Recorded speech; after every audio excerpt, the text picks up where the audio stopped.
Welcome to our channel మన Telugu daily serials. Brahmamudi సీరియల్లో doctor ముందు కవి అప్పు ఉంటారు. కళావతి రిపోర్ట్స్ చూసి ప్రాబ్లం ఉంది. కళావతి గారి గర్భాశయం వీక్గా ఉంది. బిడ్డ పుట్టడం ఆవిడ ప్రాణాలకే ప్రమాదం అని డాక్టర్ అప్పు వాళ్లకు చెప్పడంతో వాళ్ళు షాక్ అయిపోతారు. ఎలా మేడం? మా అక్క తట్టుకోలేదు. ప్లీజ్ డాక్టర్, ఏదొకటి చేసి మా అక్కకు ఆ బిడ్డకు సమస్య లేకుండా చెయ్యండి అని రిక్వెస్ట్ చేస్తుంది అప్పు ఆ డాక్టర్ని. బ్రహ్మముడి సీరియల్ ఈరోజు సెప్టెంబర్ 5 ఎపిసోడ్లో అప్పుగారు ఒక డాక్టర్గా మేము అన్ని అవకాశాలు చూస్తాం. మీరు అప్పుడే బాధపడాల్సిన అవసరం లేదు. ఏదైనా ఆప్షన్ ఉందేమో మీకు కాల్ చేసి చెబుతాం అంటుంది డాక్టర్.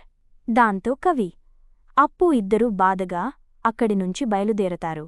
ఇక మరోవైపు దుగ్గిరాలవారి ఇంట్లో అపర్ణాదేవి, ఇందిరాదేవి మాట్లాడుకుంటూ ఉంటే కావ్య వచ్చి, ఏంటి అత్తాకోడళ్ళిద్దరూ ముచ్చట్లు పెట్టుకున్నారు?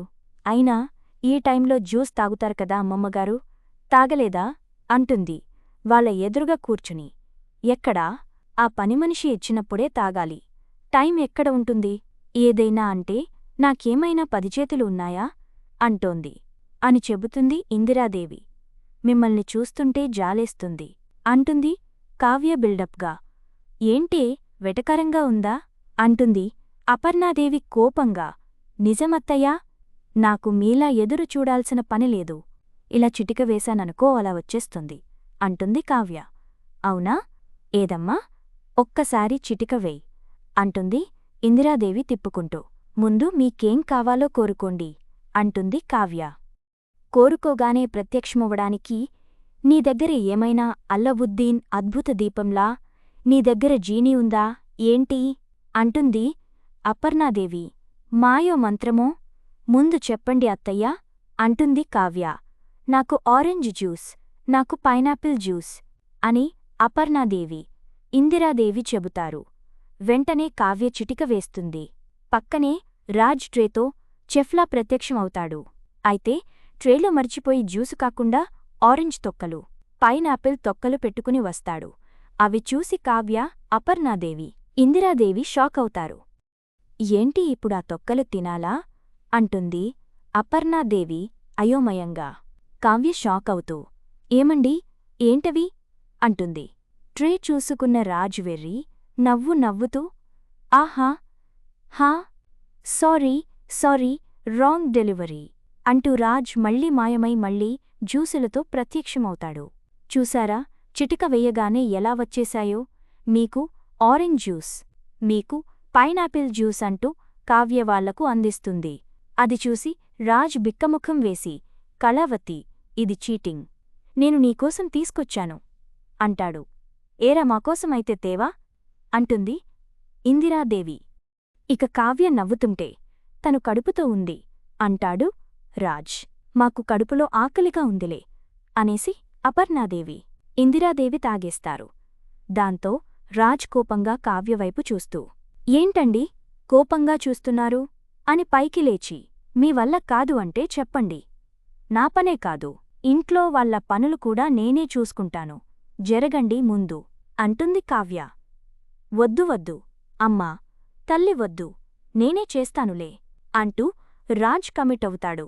అపర్ణాదేవి, ఇందిరాదేవి నవ్వుకుంటుంటారు. ఇంతలో కనకం, కృష్ణమూర్తి బ్యాగ్ తీసుకుని వచ్చేస్తారు. రేపటి వినాయచవితి పండుగకు. ఇక కావ్యతో కృష్ణమూర్తి, అమ్మా కావ్య, నువ్వు అడిగినవన్నీ తెప్పించి బయటపెట్టించాను అంటాడు. సరే నాన్నా అంటుంది కావ్య. ఏంటవి అంటాడు రాజ్. బంకమట్టి రంగులు, వినాయకుడిని తయారు చేయడానికి అంటుంది కావ్య. నో, నేను ఒప్పుకోను అని పెద్దగా అరుస్తాడు రాజ్. అంతా బిత్తరపోయి చూస్తుంటారు. నువ్వు ఏ పని చేయడానికి వీర్లేదు అని చెప్పాను కదా, పూజ మాత్రం చెయ్యి చాలు, విగ్రహం నేను చేస్తాను అంటాడు రాజ్ కోపంగా. కంపెనీకి సీఈఓ అయినంత ఈజీ కాదు విగ్రహం చేయడమంటే అంటుంది కావ్య. ఎంత కష్టమైనా చేస్తాను అంటాడు రాజ్ అల్లుడుగారు. మీరు తగ్గద్దండి, మీకు సపోర్ట్గా నేనుంటాను అంటాడు కృష్ణమూర్తి. నేను కూడా ఉన్నాను అల్లుడుగారు అంటుంది కనకం. వెంటనే రాజ్, అత్తయ్యగారు, ఆయనంటే విగ్రహం చేయడంలో సాయం చేస్తారు. మీరేం చేస్తారండి అంటాడు. కమాన్ కమాన్ అని చప్పట్లు కొట్టి ప్రోత్సహిస్తాను అంటుంది కనకం నవ్వుతూ. ఇక రాజ్ కాలర్ ఎగరేసి, హా, చూశావా, నా అత్తమామలు నా తరపునే ఉన్నారు. విగ్రహం చేసి చూపిస్తాను అని కావ్యతో ఛాలెంజ్ చేస్తాడు.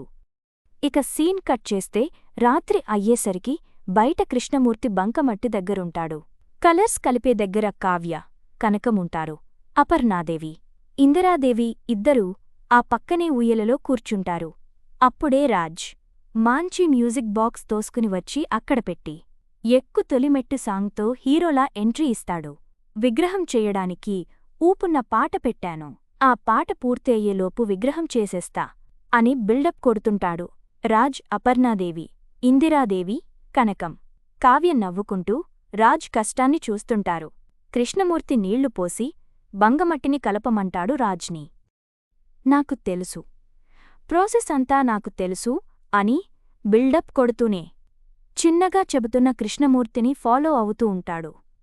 ఇక మట్టి చేత్తో పిసికి ఉండలు చేసి పెట్టుకునేసరికే పాట అయిపోతుంది. జీవితమంటే పోరాటం అని వినిపిస్తూనే ఉంటుంది.